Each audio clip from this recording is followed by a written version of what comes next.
Welcome to Connect for Health, the Cigna Healthcare podcast and webinar that's designed to bring you expert insights for a healthier, more resilient life. I'm Scott Armstrong, the founder of Mental, a platform that advances the cause of mental health and promotes well-being.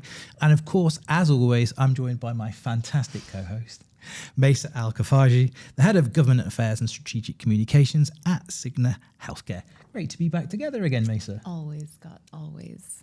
Now, this session is being streamed live exclusively for Cigna Healthcare members. You'll be able to take part in our interactive polls. You'll be able to ask questions in the chat box, and we encourage you to do so because we've got two amazing experts here today, and we'll be prioritizing your questions. Now, if you're watching or catching or listening on our podcast channels or on the YouTube channels, you won't be able to take part in that interactivity. If you want to join us live for the next episode, please reach out to Cigna Healthcare for membership benefits. Now, our topic today is how to heat-proof the summer. I think we've all noticed the temperature gauge rising up. So how do we look after ourselves over the summer? And is sunscreen the only option? I have two amazing guests today to talk about this. Our first is Dr. Betsy Narayan, a specialist dermatologist from Mediclinic Wellcare Hospital, who will walk us through smart skin protection strategies. That's not easy to say. And also Dr. Jaimie Abdennadher, who is a consultant family doctor at Mediclinic Maysim with a global background in preventative care. And he's going to be helping decode hydration, nutrition, and general health strategies to help us survive the summer.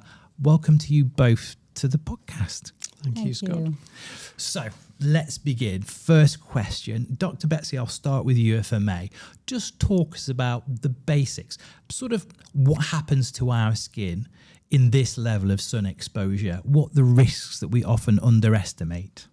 Right. So the skin is our first defense. So when you're out in the sun, you're not just having sunlight on you. You're also having something called ultraviolet rays. Mm-hmm. And these ultraviolet rays can actually penetrate through this layer of skin. So whenever you're out in the sun and say you have a sunburn, it's basically your skin trying to mount an inflammatory response to the damage inflicted by the ultraviolet rays. So the ultraviolet rays can go inside your skin and cause DNA damage. And that's what's happening. So that tan you're seeing, there's nothing healthy about it. It's a defense mechanism your skin has mounted against the sun. See, that's fascinating because, and I know obviously there are different ideas about tanning. Like Jaimie and I are both from Britain, where, you know, getting a tan while you're away on holiday is kind of seen as almost like a status symbol in some ways. But that's actually not healthy. They're getting that tan is a bad thing for us. It is a bad thing, absolutely. And in fact, tanning beds, they've actually given it the same sort of health notice as we give cigarettes. Yeah. You know, it is detrimental to your health. So I would say you need already to be being really schools. careful. I love this. I'm not sure about the popularity because I know there was a time where tanning beds were really trending, but you still see a lot of people who will go out and they will spend an entire day at the beach or, you know, book their holidays with the intention of coming back with that glow. So what you're saying is there is no such thing as There a is safe no glow. tan. Yes, there's no such thing. There is no safe tan. Yes. Maybe you could put on some tanning lotion on, but I wouldn't think that a natural tan is healthy in any way. Not at all. So let's pick up on that then, because obviously sunscreen is a big industry, and many of us, and we'll be asking our audience later how often they're applying it, but that's the first thing we go to, particularly with my daughter who's now 10. You know, we're looking at SPF 50. Does that actually help? Is it a line of defense?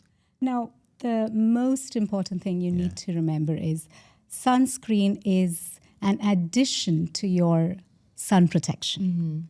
It is not the main, it's not the main thing you should be doing. There are so many things you need to be careful about. So I mentioned UV before, the ultraviolet. Yeah. So there's something called UV index. It's the amount of Yes. ultraviolet rays a place has. And it's almost always easily, if you just reference the Weather Channel or anywhere, they would give you On your phones. on the phones, Yes, yeah. yes, what the UV index is. And what that means is the intensity of the ultraviolet ray that you are exposed to. So you try to protect your skin naturally by staying out of the high UV index time zones. So for instance, at least in Dubai, I would say maybe from 9 to 4, you should not be out in the sun. We say that when your shadow is shorter than you shouldn't be out. Interesting. Right? Yeah. And the other things we say is if you do need to be out, you should also account for the fact that you're traveling. So that travel time is also sun exposure time, right? It's not just a day at the beach. It's also the other unaccounted travel where you have sun exposure. Yeah. So like, for instance, if you are inside a room where you have big windows, UVA is actually passing through those windows, and you actually need sun protection even while you're indoors. And when you're driving as exactly, well. that's what. So good sun protection also means staying away, being smart about the sun exposure. Where if you do need to go out, you need to wear hats. You need to wear. There are clothing which is having UPF. Some of us more than others. Yes, true, very true. And maybe, clothing, hats, glasses, all of it if you do need to go out. And along with that, adequate amount of an SPF containing sunscreen. That's what we would say. So SPF 50, is that the best we can get? Because we see all sorts of things, SPF 30, SPF 50, and then sometimes it feels like SPF 30, it's like, yeah, I'm going to have some sun protection, but I'm still going to get a little bit of a tan, that kind of thing. Like, Now, what should we be going? Should we just be going for the highest number every time? no. There's now also the chemical and mineral and, there's a lot of... So sun protection factor, or the SPF, used to be the first way where they tried to see how this particular component could protect your skin. So what they did is they marked a spot on your skin, and they used a particular type of light to mimic the sun. And then they marked another spot and applied the sunblock on it in a particular concentration. It's called they use 2 milligram per centimeter square, which is like standardized. So they assumed that if I am applying this much sunblock of this particular company or whatever on that square, and then I am not having this on this other square, and I'm exposing both of these to light, where does it turn red? And when does it turn red? So that's what SPF is, and it is just for one UV ray called UVB. It does not do anything else for the rest of the spectrum, just the ultraviolet B ray.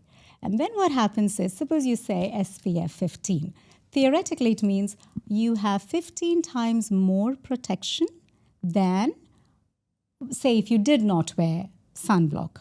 But what you also need to know is, even with an SPF 15, 1 by 15 amount of sun is actually allowed to penetrate.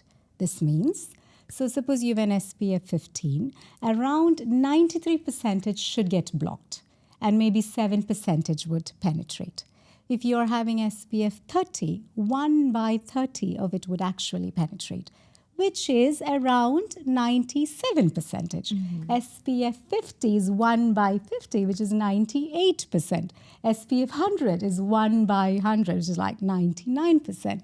So the difference between SPF 30, 50, and 100 is, to be fair, extremely minimal.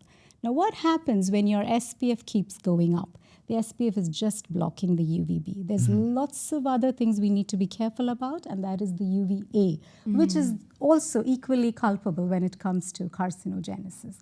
So when you have something where the SPF keeps building up, you're actually diluting out the other part of the sunblock, which needs to protect you from UVA.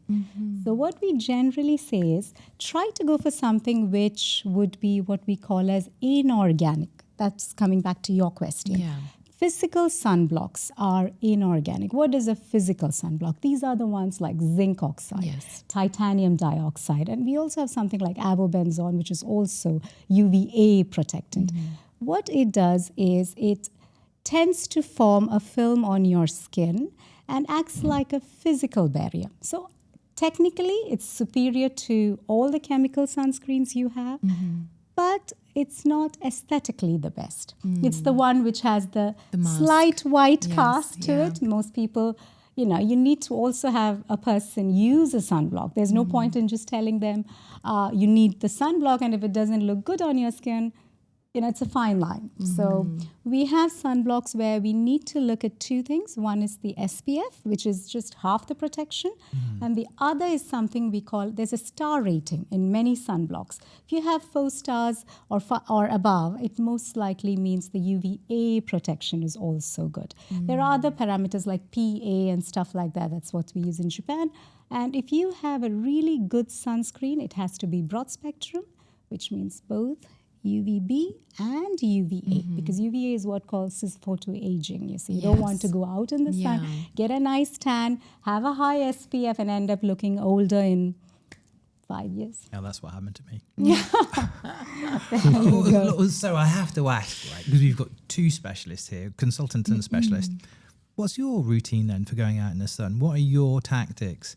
Jaimie, we haven't brought you in yet. So I'm just interested as a GP. It's been really interesting just listening into, a dermatologist's really clear explanation of how, they work the sunblocks. Certainly, as a strict advice to my patients, I'm telling them, if you live definitely in the UAE or anywhere hot like we have here regionally, you've got very high levels of sun all through the day, all through the year. You should really be applying regular sunblock. Now, do I do that? Sometimes they say, doctors, heal thyself. Yes, exactly. Do as I say. But that is recommended. And interestingly, even somewhere like the UK, I think it's a common misconception that you can't be affected by sunlight or get a tan under the clouds, but you can. Yes. So even in a cloudy country, you do need to be a little bit careful with that as well. So yes, that's I think what should be done. Just things. I'm interested. I travelled recently, and I travelled to a country. Well, I travelled to Kenya, and it was 25 degrees. And obviously, I've lived here for 17 years, and I'm used to 40 degrees, and I'm out quite often and go cycling. And I sunburnt pretty quickly in 25 degrees. Are there different types of sun? Is that a myth, or is it just because I forgot to put some sunscreen on? Because I was really shocked that I got sunburn all the way on there, and it's still crinkling off a bit. Yeah, not a good thing. No. Yeah. So, well, you can tell us about that in a moment yes. as well. Now, so one easy way is to just look up the UV index. Right. Right? So like I'd mentioned, a UV index is important. It's usually from 1 to 11, but 0 to 2 we say is fine. So you should put sun protection.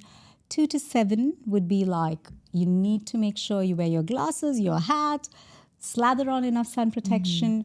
But anything above 8 is considered really bad sun exposure. Right. So the problem with sun protection when you're applying a sunscreen is how much are we to apply, right? Yes, yeah. And like I'd mentioned, the initial testing, they said 2 milligram per centimeter square. I don't think there's anybody in this room who would have used 2 milligram per centimeter square. What does that look like? That's a lot of sunblock, yes. So when we use sunscreens, we are technically using far less than we probably should. Right. So in a way, therefore, that's how, most of the reputed dermatology conferences, they discuss this. They say, if you do tend to step up the SPF, there's a chance that even though it might be a little less than what you should apply, you may get a bit more protection. Now, this is like a double-edged sword, because what happens is when you have SPF 30, they're more mindful and they take a little bit more precaution. And when you're SPF 100, you're like, oh, I have an SPF 100 on me, and I do not need to do anything more other than just go out in the sun. Yes, so that's one thing.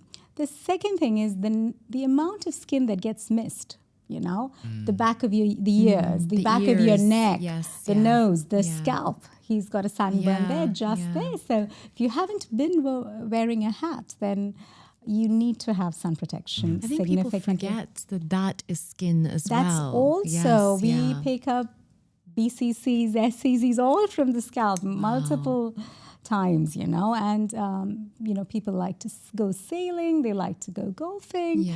And there's nothing much we can save unless you really protect yourself. It's going to be hard. Can I ask a question based on something you said very early on? You said the DNA damage that is done as a result of picking up a change in skin color. How long, and is that reversible? Okay. Now, good question. It's a bit technical here. So you have two types of rays which you're really bothered about. There's UVA, there's UVB, there's UVC. UVC, mostly our stratosphere takes care of it, so we're not really worried about it. Right. Now, among the two ultraviolet rays, the UVB is the one which causes the sunburn, which is also the one we are protected with SPF, right? The UVA is the one which actually has not got its fair share of respect, but it can penetrate through your skin, go down deeper, can penetrate through glass, go down deeper, and go into this cycle of generating what we call as reactive oxygen species, which again damage your DNA in a protracted fashion. So the more times you expose yourself to sun without sun protection, this starts to accumulate.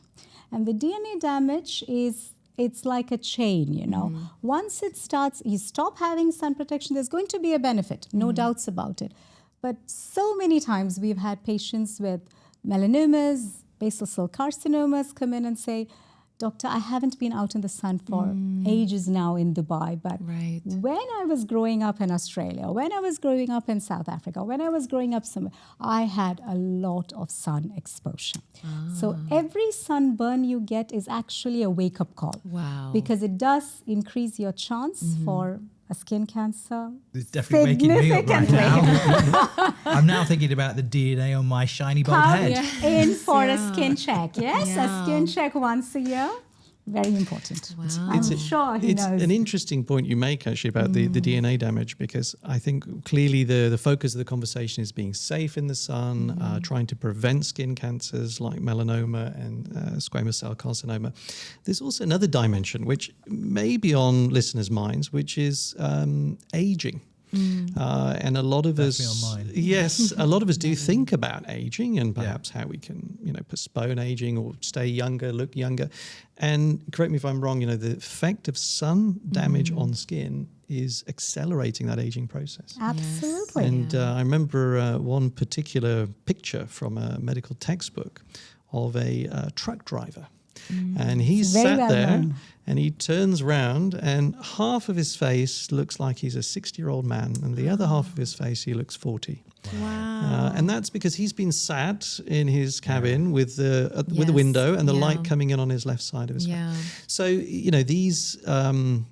these rituals that we've just talked about of trying to protect your skin, not only if you're going to the beach, but also if you're just driving, as you said, and you think you're safe behind the glass. Actually, these are important rituals, not only for preventing cancer, but for thinking about aging. Because a lot of the anti-aging creams that we have these days often come with SPF factors included. Is that correct? It does, but it's often inadequate. Yes. So sometimes you're kind of, lulled into this false sense of security that it's adequate, but it's never really adequate. But coming back to Jaimie's point, in fact, in this part of the world especially, even if you have slightly darker skin and you tend to tan, you still are susceptible to both photoaging as well as pigmentation.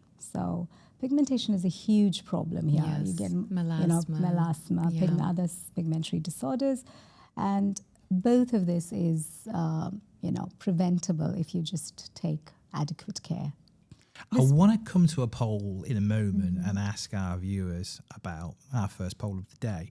But before we do, so there'll be a number of people tuning in that, like me, were perhaps less, not as cautious as they should have been, and I've had sunburn. Once I've got me crinkly forehead, what are the things that we can do to lessen the damage? Is it the after suns? What is the best way to do it to kind of recover from it? So sunburns, what's done is done. Okay. So stay away from the sun. Yeah. And we generally use something like calamine, maybe a mild steroid cream. We ask you to use a painkiller, maybe something anti-inflammatory. Stay away from the sun. Use a gentle cleanser, and probably wait it out till you go out back in the sun. I think Jaimie would be dealing with a lot of sunburns. I think the mainstay is obviously the first aid element, depending on how bad that sunburn is. Yeah. Making sure that if there's actually blistering, that either bursts on its own naturally or might need to be deroofed. But obviously you wouldn't do that on your own. Go and see your doctor and check if you've got a bad sunburn, if there's blistering. Yeah. The extent, I think, you want to, if it's a small patch on your head, you're probably going to get away with that, notwithstanding the risk going forward, as we said about the DNA damage. But of course, if it's a more extensive area, that can create a reaction in the skin. If it's sort of a large area, so think about size. Is it all of your back? Maybe best to go and check with the doctor. The skin is a hugely important organ, very important for barrier to the environment and hydration.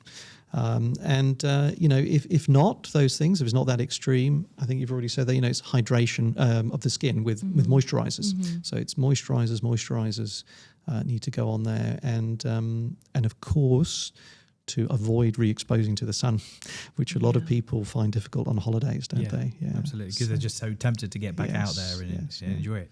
Right, it's interactive poll time. In a moment, you should see 3 questions come up in the top left-hand window of the webinar. Now, if you want to maximize that, just so you can read the questions a little easier and vote a little easier, you'll see an icon with 4 little arrows. If you click that, it will maximize the screen, then submit your vote, and then just to come back to the main screen and watch us all again, just hit escape. So that's very easy. A reminder, if you are watching this on YouTube or catching up on our podcast channels, you won't be able to take part in this interactivity. So again, reach out to Cigna Healthcare if you want to be with us live and take part in all of this. Now, it's the question that I perhaps should have answered myself. Our first poll of the day: how often do you wear sunscreen in summer? Is it daily, even indoors? Which is an interesting real point. I want to come back on that as well. Is it only when you're outside for a long time, or rarely or never? So start submitting your votes, and let's see what you're doing, what habits you've got right now. While people are voting, I want to come back as well. Like, how many of us get in the car and drive to a destination and don't even think about putting on sunscreen? I mean, that seems like a real... And Jaimie's there going... Well, I'm not a truck driver. But to that analogy, like, if we're going to the beach, yes, we will get prepared, but do you take precautions just getting in the car every day? And is that something we can build into our daily skincare routine through maybe these skincare creams with the SPF factors? I think it's not hard to. I think women are different. Women are different. Yeah. There's Have no them doubts. Yes, but yes, the simple thing is, even if you miss your moisturizer, you could actually just put on a bit of sunblock, a sunscreen rather, and that gives you the protect. I don't know how far the commute is. Most times it seems to take a lot longer these days because the traffic. So that's an issue as well, is it? Or is it an issue because we're obviously sat in traffic quite, Dubai now is a very, very big, the UAE, because it's such a prosperous, ambitious place. So many people coming, both tourists and people, seeking economic advantage. So we're seeing that on the roads. I agree. So you are going to be stuck on the roads longer than you think. Yeah. And especially if you're in the front seat or driving, there's a good chance you're exposed to a lot more sun than you account for in your head, a basic sunscreen is, I think, something that can be very easily incorporated into your daily routine. Now, how frequently do you need to reapply? So ideally, if you almost universally we say apply it every 2 hours if you are out in the sun, or if you're exposed to the sunlight in a way where, like for instance, when you're driving, you need to apply it after 2 hours because you have got exposed to the sun. Now, why is this? The SPF that we account for in a sunblock is actually a chemical sunscreen. Now, these chemical sunscreens are chemicals that get deactivated when the sunlight falls on it. So what happens is you have these photons fall on it and they get deactivated. They get some sort of reaction happens and then heat is emitted. So at the end of the day, in 2 hours, you do not have any more protection because the chemicals in the sunscreen have already worked and there is no protection any longer. Did you understand? So why is the chemical sunscreen helping us? Because they are absorbing the sunlight and ensuring it doesn't penetrate inside. But they're not going to last. They are chemicals. That is also why we say a physical sunblock is probably superior, more effective, more significantly more protective. So if you account for that, you would apply it after 2 hours. Again, if you're inside and you have a lot of windows having a lot of sun in, I think you should be mindful of that. Would you also, how often would you apply the sun protection on other parts of your body? So your hands, would you apply elsewhere? So your face, your hands? Because I know that a lot of the times people are more inclined to just apply it on their face, not really thinking about other parts, going down their neck, putting it on their hands. I don't even know, going further up. Where would you advise? Now, every exposed area of the skin is receiving more sun than we assume. Right. So technically, every exposed area has to be covered. Okay. So when you are driving, your hands are right on the steering wheel and you are getting far more sun on your hands than your perhaps face, even your face, right? So I would think every exposed area needs reapplication. Now, it is a good question you asked, because what happens to the covered areas? Generally, we say, assume you cannot help it and you are out in the sun when there is a high UV index. There are clothing available which has what we call as a UV protection factor. Actually, clothing is available. And so when you know you're going for a marathon or something like that, and you know you're going to be outside, try to wear UV protection factor incorporated clothing. It's called UPF. And they have various grades of UPF, and you can get pretty much very good sun protection from that as well. That's interesting. Now, it seems, judging by the results of our poll, that this is wisdom that is very much needed because top answer from our audience, over 56% rarely or never sunscreen. Next biggest answer with 25% more, only when outside for long times, and less than 20% of people saying they're putting it on daily. So it sounds like you all need to be leaning into the wisdom of Dr. Betsy and Dr. Jaimie. Dr. Betsy as well, I'll ask you just to lead into the mic a little. Sorry. That's great, just so make sure our audience gets. Now, we have got some questions coming in from the audience. And the first one is a good one, and I think it's something we wanted to come to you on as well, Dr. Jaimie. Are there, because if we talk about the other tactics such as nutrition and the importance of hydration, one question from the audience: are there certain foods that help you keep you cool? Cool. It is an interesting one. I mean, I think the answer to that is probably twofold. In terms of keeping you cool. There's a mechanical cooling. So clearly, if you have an ice cream, you're going to feel a little bit cooler for a while. It's mechanically cold. But, in terms of general, the body's ability to stay cool in a hot environment, what should we be eating or drinking?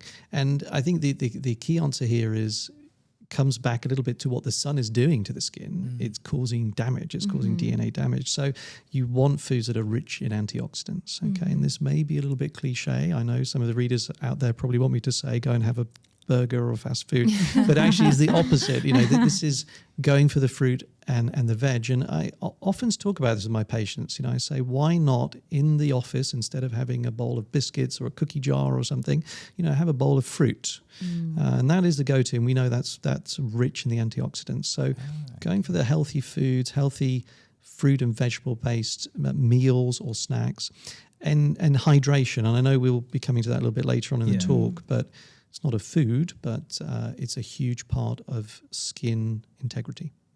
You do have certain fruits as well, like watermelon tends to be extremely popular. Exactly, rich in water content, yes. And just like cucumbers as well. So I know that there are certain... I absolutely agree. The one pitfall to watch out there with something like watermelon is the high sugar content. That's true. And if you do consume a bit too much sugar, your body's going to kind of struggle to deal with that, and that will lead to essentially concentration in the blood, and that can actually dehydrate and suck fluids from areas. So it's a good thing to have a little bit of some very sugary fruits, but fruits in general, I think.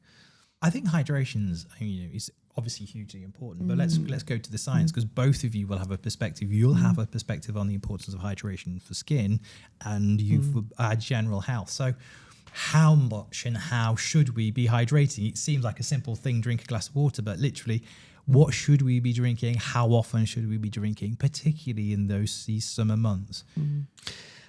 I just maybe to jump in to start the conversation off, the body is made up, in terms of its composition, 60% of the body is water. Yes. Yeah. So if we start that as the beginning of the conversation, everything leads from there in terms of how important water is for the metabolic functioning of the body. And you can't underestimate the number of systems and therefore symptoms that either will be created by dehydration or prevented by staying hydrated. In a simple terms, what you're asking there, you should be looking to drink about 6 to 8 glasses of water per day, which would equate to, for most adults, 2 to 3 liters. And that's an adult who is not, performing any special functions outdoors in a hot environment. So usually when I say that to my patients, I kind of see a bit of shock. My gosh, that's a lot. It's a lot. But perhaps there are strategies to kind of get through that volume in the day. And I'm sure we, as doctors, we've all got our advice that we give our patients. The one for me specifically is have something in front of you. I know from just personally, if you have a water dispenser down the hall, sometimes you can go the whole day and not go to that water dispenser. But if you've got a bottle of water in front of you on the desk, it's reminding you, keep sipping, keep drinking. And it's a great tip, I think. I'm assuming if I'm consuming that water in coffee, that's 3 liters. That's not good then. No, and I think that's a slight caveat. So in terms of your fluids, you need to be a little bit picky what you're having. The majority of your clear fluid should be coming from water itself. Okay. After that, you could look at things like if you like your dairy, a low-fat milk would be fine. Okay. So potentially you could incorporate that in a latte. And, flavored drinks. I'm not talking about sugary drinks, either sugar-free, pop, although I don't really want people drinking a lot of, that's a bit of a no-no, but if you want to have one, or flavored. So there's a big, I think, move afoot to flavored, water. So maybe with elderberry or something like that. Beware though, there's a lot of go-to in the supermarket now. Add a sachet of this, add a sachet of that. Yeah. They can contain a lot of artificial products, including sweeteners. Yeah, that was my question. Yes, be careful about those. There's this huge movement towards electrolytes. Okay. And a lot of people, I've sometimes had a few of them, especially when it's like Ramadan and I've been fasting and I just feel like I want to kind of compensate my salts. But sometimes they're ridiculously sweet. Yes. And, a lot of them do have like sweetener or sugar alternatives, shall we say, or they claim to have things like monk fruit, like sugars. How so actually healthy there's a little bit of concern regarding these sweeteners. One very famous one is xylitol. Right. which yes, is added to a lot of sweetening powders and sweetened drinks or sweetened foods. And I think the WHO relatively recently released some research to suggest that regular consumption of xylitol can lead to increased risks of type 2 diabetes and heart disease. So, it's a shame, isn't it? Because I think people probably turn to those alternatives because their doctors were saying, don't have Coke and 7-Up and, the soda pops. And then, unfortunately, they've kind of fallen into another small trap. So what's the answer? Just trying to spin that positively. You can sweeten your water with natural products. You probably, all of us have been to a hotel somewhere where there's a big jug of water with cucumbers sliced in there, orange sliced in there. You can add squeezes of lemon, all sorts of things. But try and sweeten naturally if you're going to use that as a main component to your fluids in the day. But just to add to Mace's point around the electrolytes, because we're sold them you go to the pharmacy, Yes. You've got the fizzy electrolyte tablets. Yes. That somehow we feel that, because we're told that we're losing salt and we're losing minerals as well as losing water. And there's all sorts of marketing campaigns on social media for different brands, and I won't mention any particular brands, but we're kind of being bombarded. By these electrolytes are good for you. Are they? Or is this a marketing gimmick? Is there something to it, or should we just not? I think it is a bit of. I mean, I've been here in the UAE practicing family medicine for several years now, and I would say the last year and a half, I've seen a big explosion in patients coming in telling me that they're taking regular electrolytes, and I get a little bit disturbed by that. They certainly have their role. So electrolytes are essentially, giving you sodium, potassium, chlorides. These are all vital components of our blood. And if they go abnormally low due to deficit, then we're going to feel some repercussions to that. So the electrolyte supplements come in when we're at risk of that happening, I think. So for example, if you're doing sports outside, if you are going out in the heat playing golf or cycling or running, you are going to sweat and you're going to lose those electrolytes. So that's one group that should be taking them. Okay. I think if you're somebody who is sick and you have diarrhea and vomiting, you're losing huge amounts of potassium through these insensible losses. So you do need to be replacing with electrolytes. Yeah, and I think the other category would be sort of like outdoor workers. If you are somebody who goes out on a regular basis, you're on building sites, you're going to sweat more than you realize, and you're not going to be focusing on that. So I think it's okay for them. Okay. But for the rest of us, I think there is a danger, actually. You potentially run the risk of sending your electrolytes the wrong way. I mean, I have rarely seen it in my career, but sometimes we do some routine bloods, and there will be a parameter that is abnormally high due to supplementation. In fact, more recently, I saw vitamin B12 level, which usually the top range is about 500, 600 per unit, and that came in at 20,000. And I had to call this patient, and I said, look, stop. Yes, okay. I've been told that once. Yes. Yeah. So just be a bit careful, and I think the same applies with those electrolyte drinks. We had another a really interesting question coming from the audience as well. Thank you for your questions. Keep them coming in. We will get there. And Mary, I will ask your sauna question in a bit, which is a great one because I love a sauna. But a great question here. Is sparkling water as safe or as good as regular water? Does that count towards your 3 litres?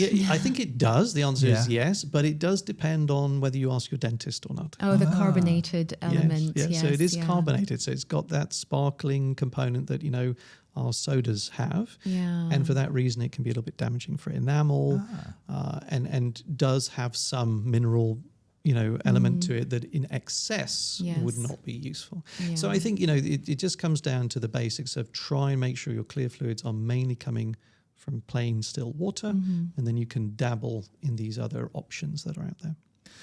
Talking about dehydration as well, because we're obviously talking about hydration. Yeah. What are the early warning signs for dehydration? How do we know we're actually getting dehydrated before we end up in that state? Really good question. And I think it's very easy to miss dehydration. Remember what I said about sitting at a desk somewhere, Yes. working all day, you're busy, you've got deadlines and targets. Yes. And you just don't drink. So check, have you been to the toilet to pass urine? Okay, it sounds like a bit of a silly thing to say, but we should on average be going about 6 to 7 times in the day.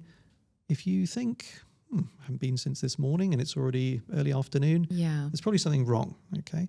When you go, we actually talk about this with, say, outside workforce. Check the color of your urine. Yes, okay, so I mean, you don't have to be fixated on the toilet bowl, but you can just have a quick peek and was it very dark? Was it light? You want it obviously to be at the lighter end of normal. If it's too dark, you're probably a bit dehydrated.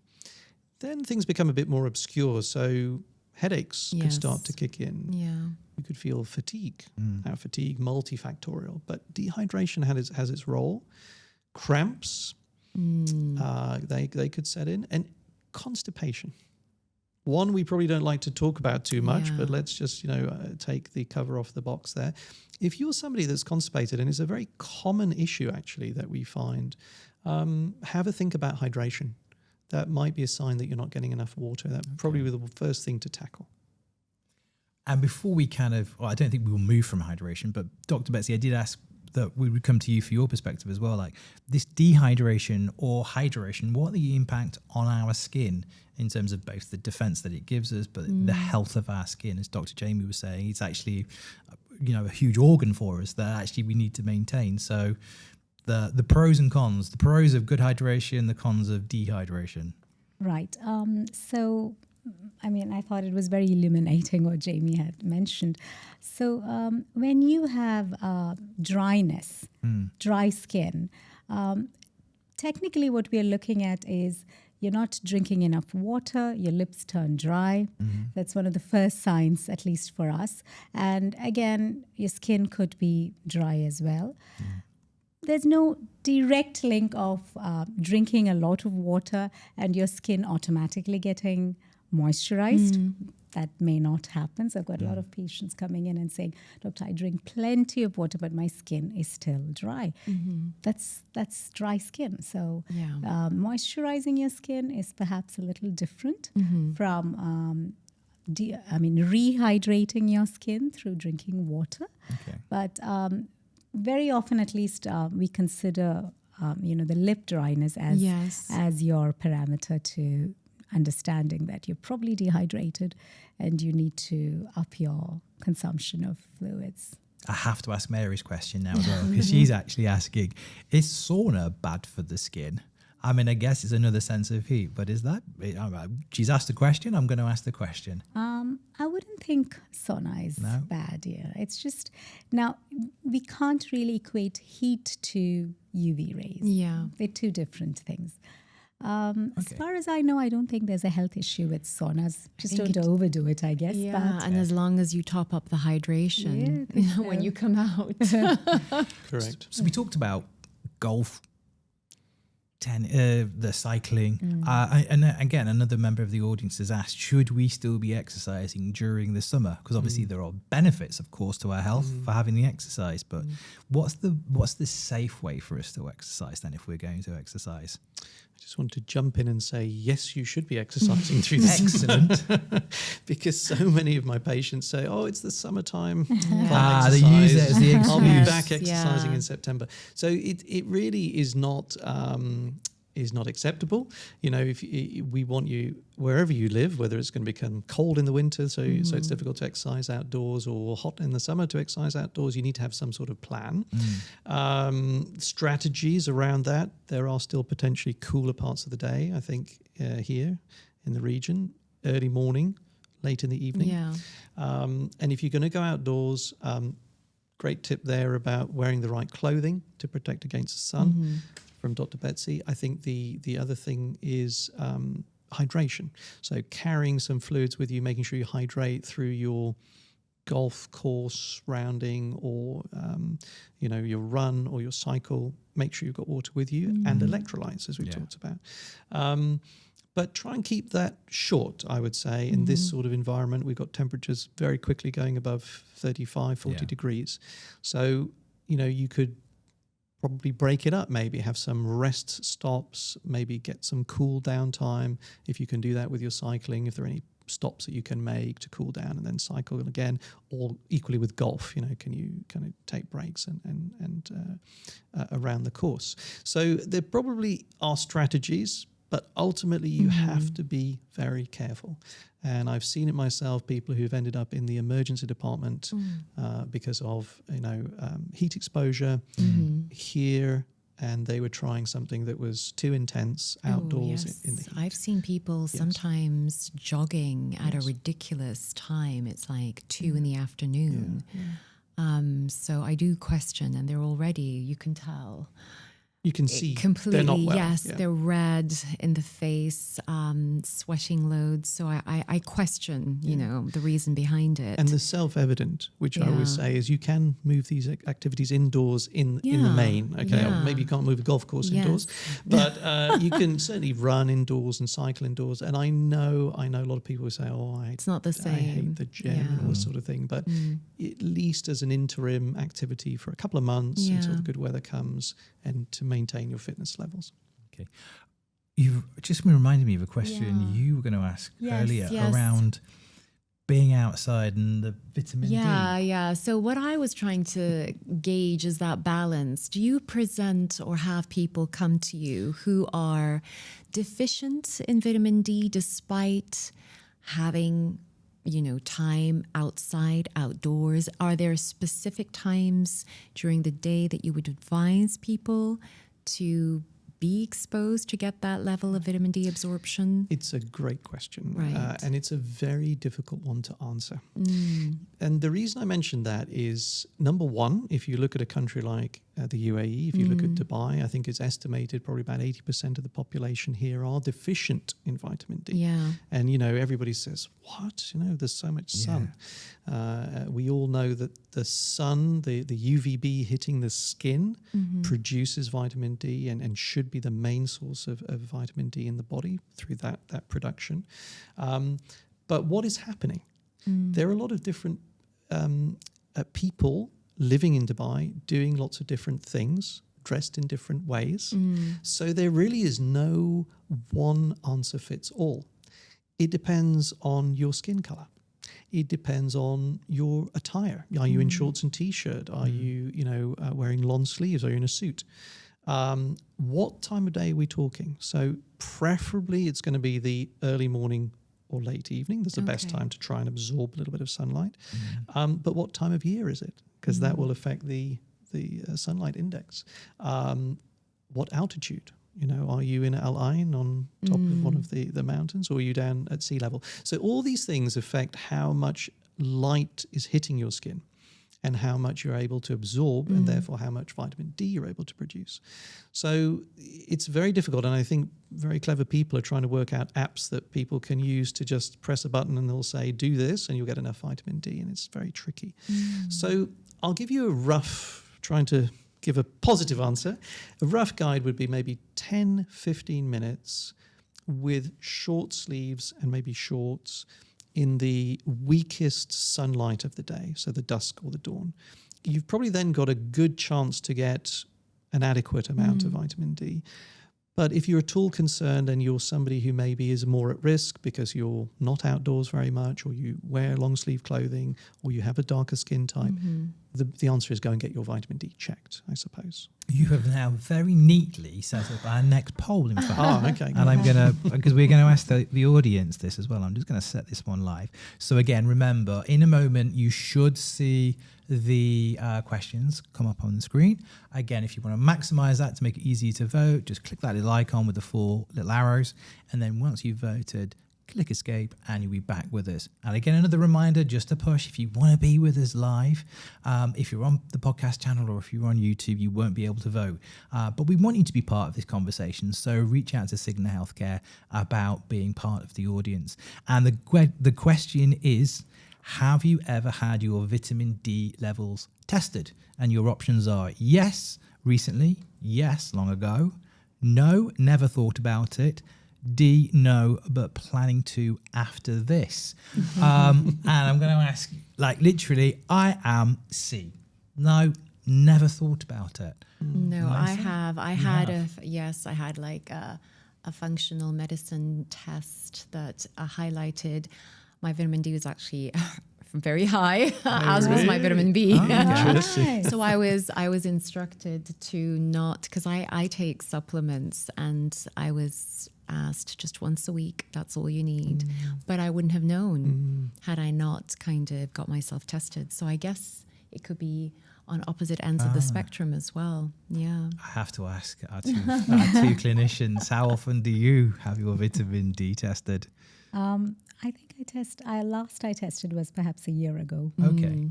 But I am deficient as well. Interesting. Having said that. Just to add on to what Jaimie said, especially when you have this whole doubt about, okay, am I okay to go out in the sun? And how do I know this? And what if I am deficient in vitamin D?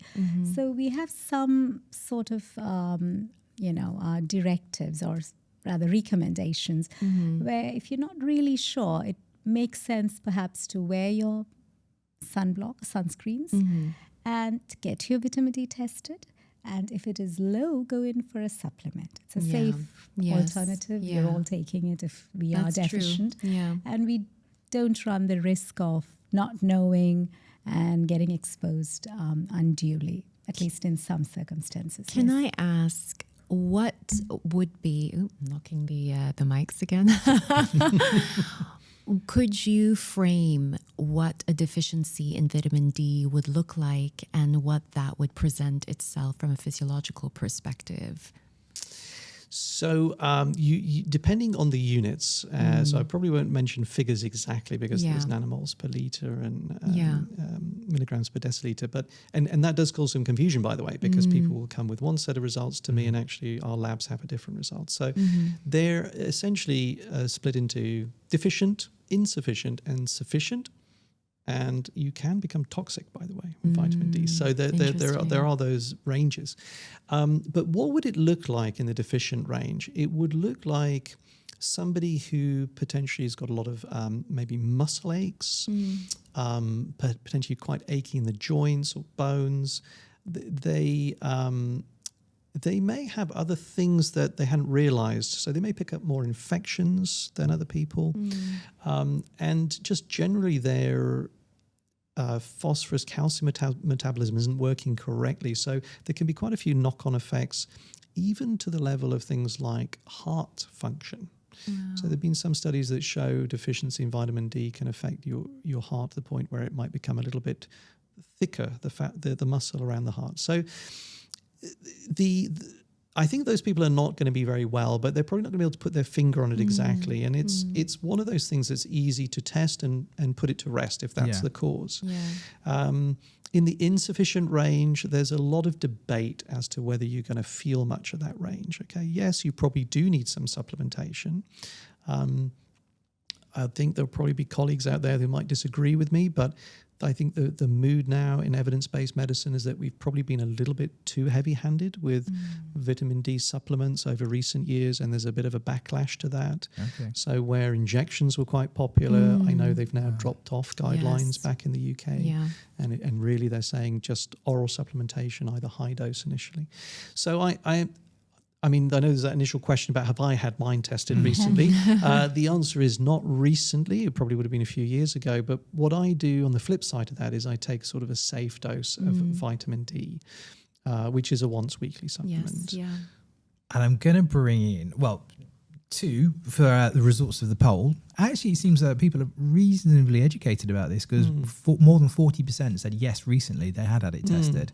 24% are more like both of you, which is yes, but so we say longer ago. We've got 20% who are me, who said no, never thought about it, who now really should be going into joining the 13% who said no, but planning to after this. But also to pick up on the point you were just making there, Jaimie, and because we like our audience, and Mohammed, thank you very much for your question.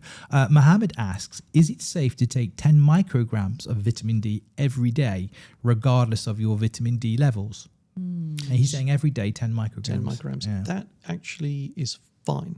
Yeah. I would say you're safe up to a level of 25 micrograms. Okay. Which some people who are watching may think, well, I've not seen that on my box before, because the other standard unit is an international unit. Yes. So a lot of people talk in sort of 1,000 or 400 international units.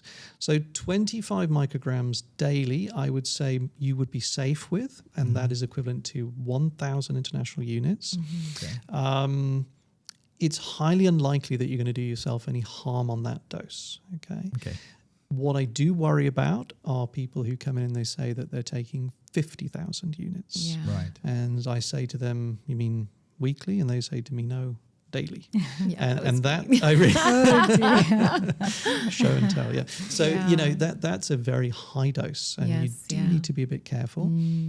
What does toxic look like? Well, once you go into that toxic range, that toxicity range, you're getting basically your bone turnover is too high. So you may get sort of an overload of calcium in areas where you don't need it, things like kidney stones, for example. Yeah. So this is something just to be mindful of. It's interesting because my mother presented as deficient, and then she was on supplements, and then not that long ago, she was actually complaining of kidney stones. Interesting. So, yeah. Whether there was an overshoot or whether it was related is difficult to know, isn't it? Another great question coming for our audience. Thank you very much, which is a good question. And we've got around less than 5 minutes left, so I think we should spend some time on this one. What are the most common heat-related illnesses?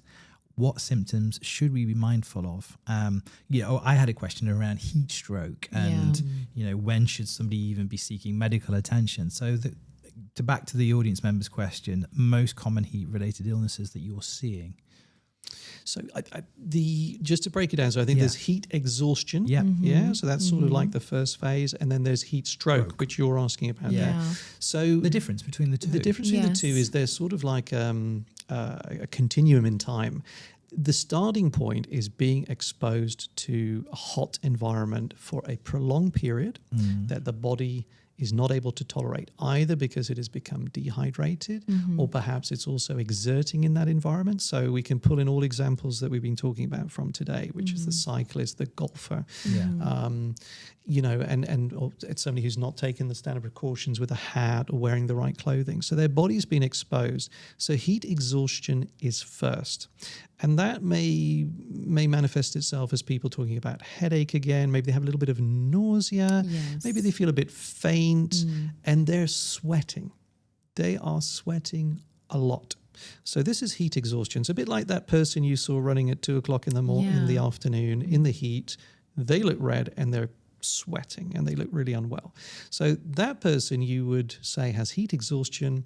And what you need to do is remove that person from that hot environment as soon as possible and cool them. And you can do that with any means that you have available to you, depending on your environment that you're in. So it might be putting them in a cold shower, a cold bath. It might be putting cold flannels on them and putting a fan over them, or, putting them in an AC condition and putting them in front of the AC. Just get their body temperature down, okay? If they respond really well within 30 minutes, you have time. You can talk to that person. How do you feel now? Get them hydrated. They may not need to see a medical professional. Okay. But if you go over 30 minutes and you're still worried about that person, they're not getting better. They still have a blistering headache, and that get them to a doctor, because that is meaning that maybe you've underestimated this. Perhaps this is going into heat stroke.